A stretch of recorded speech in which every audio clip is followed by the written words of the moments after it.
ഇവനാണോ പരിഷ്കാരി? Catering നിന്റെ അടുത്താണ് ചോദിച്ച കല്യാണ തിരക്കാൻ വന്നാന്ന്. എടോ ഇതാണ് മണവാളൻ. പാടത്ത് വെച്ചാ കാക്കയെ പേടിപ്പിക്കാം. ഇത് ജപ്പാന്റെ ആണോ? അല്ല രാജപ്പന്റെ അതൊക്കെ പറമ്പില്ല. പോണണ്ടില്ലേ കാറ്റ് പിടിച്ച കിട്ടുവെള്ളം പോലെ. ദൈവദോഷം പറയലടാ, അങ്ങനൊന്നുമില്ല അത് പോകുന്നത്. വസന്ത പിടിച്ച താറാവിനെ പോലെയാ. അധികം സമ്മതിക്കാം. ആദ്യം സ്ലോ മോഷനിൽ നടക്കാൻ പഠിക്കും. രജനീകാന്തിന്റെ ചിത്രങ്ങളിലൊക്കെ കാണാറില്ലേ? ഫോട്ടോ എടുക്കുമ്പോ പറഞ്ഞിട്ട് വേണ്ടേ? ഫ്ലാഷ് അടിച്ചപ്പോ അറിയാതെ കണ്ണൊന്ന് ചിമ്മിപ്പോയി. ഞാൻ വേറൊരു പോസ് തരാം. Thank you. അവിടെ എന്താ കഥകളി ഉണ്ടോ? നീ ഒന്ന് പോടി കൊച്ചേ. നമ്മള് നന്നായിട്ടൊന്ന് ഒരുങ്ങിന്റെ അസൂയാവും. ഇതാണ് പൊറോട്ട ഇറച്ചിയും. ഇത് ഞങ്ങൾ ഇന്ത്യക്കാരുടെ ദേശീയ ഭക്ഷണമാണ്. ഇതെങ്ങനെയാണ് കഴിക്കേണ്ടതെന്ന് ചന്ദ്രേട്ടൻ കാണിച്ചു തരാം. എല്ലാവരുടെയും ഗുരുസ്ഥാനം ഏറ്റെടുക്കാൻ ഈ ചന്ദ്രന്റെ ജീവിതം പിന്നെയും ബാക്കി. ഞാൻ വളരെ കുറച്ചേ കഴിക്കാറില്ലേ. അത് കണ്ടപ്പോഴേ തോന്നി ഇയാളും ഡയറ്റ് കൺട്രോൾ ചെയ്യുന്ന കൂട്ടത്തിലാണ് അല്ലേ?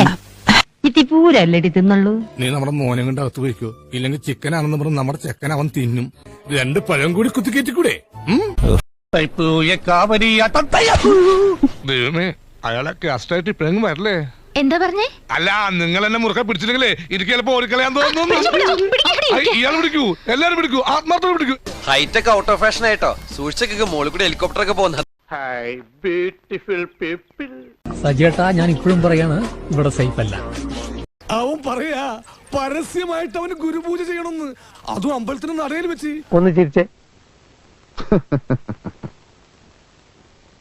ഒച്ച ഫോട്ടോയിൽ കിട്ടൂല മിസ്റ്റർ. 2, 3, 4, 5. നല്ല കവള്.